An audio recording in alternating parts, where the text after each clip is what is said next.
If you're bitten by a rabid animal, you may not live to tell the tale. Here's what would happen if you got infected with rabies.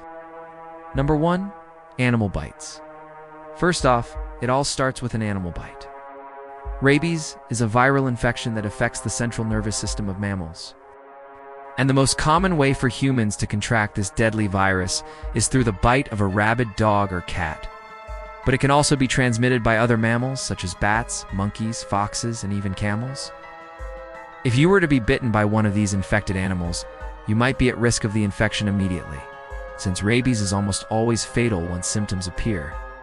This would be your last chance to prevent the virus from taking over your entire nervous system. Number 2, post-exposure prophylaxis. As soon as you feel that bite or come into contact with a rabid animal, you need to act fast.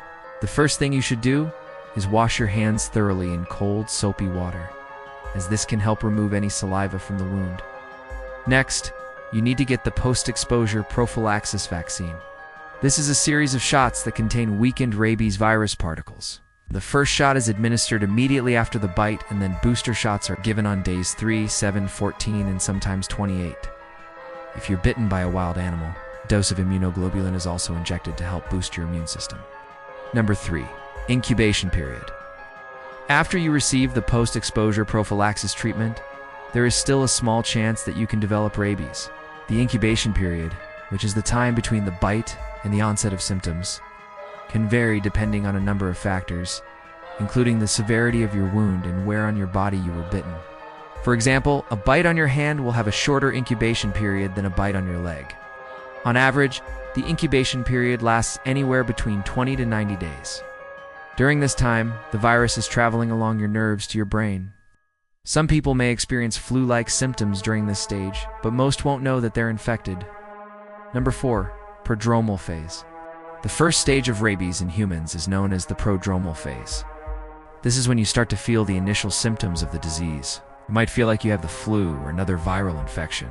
Symptoms include fever, headache, sore throat, weakness, fatigue, and a rash around the bite wound. These symptoms usually last 2 to 4 days. Number 5, neurological phase.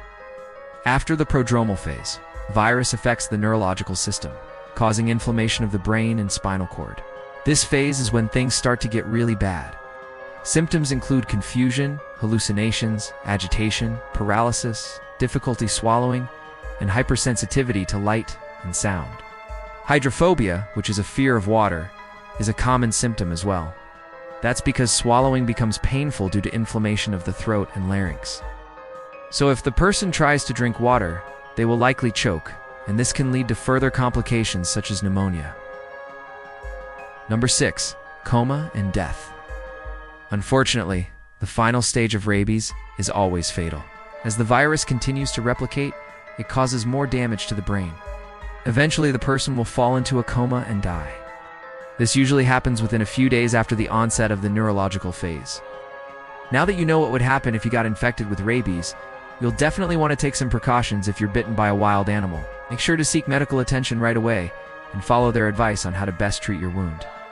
Keep in mind, though, that even if you do everything right, there's still a chance that you could contract this deadly virus. Rabies has a 99.9% fatality rate, so it's important to be aware of the risks before you travel to a country where rabies is prevalent. If you don't get vaccinated, you may only have a 0.1% chance of survival. Now it's time to learn from a real-life story. In 2004, a woman from Texas named Gina Google was hiking in the woods when she was bitten by a bat. She didn't think much of it at the time, but a week later she started feeling some flu-like symptoms. She was given the post-exposure prophylaxis treatment, but unfortunately, she started to develop symptoms of rabies a month later. She went into a coma and died. Hopefully this video was able to shed some light on this deadly virus. If you learned something new, make sure to share this with your friends.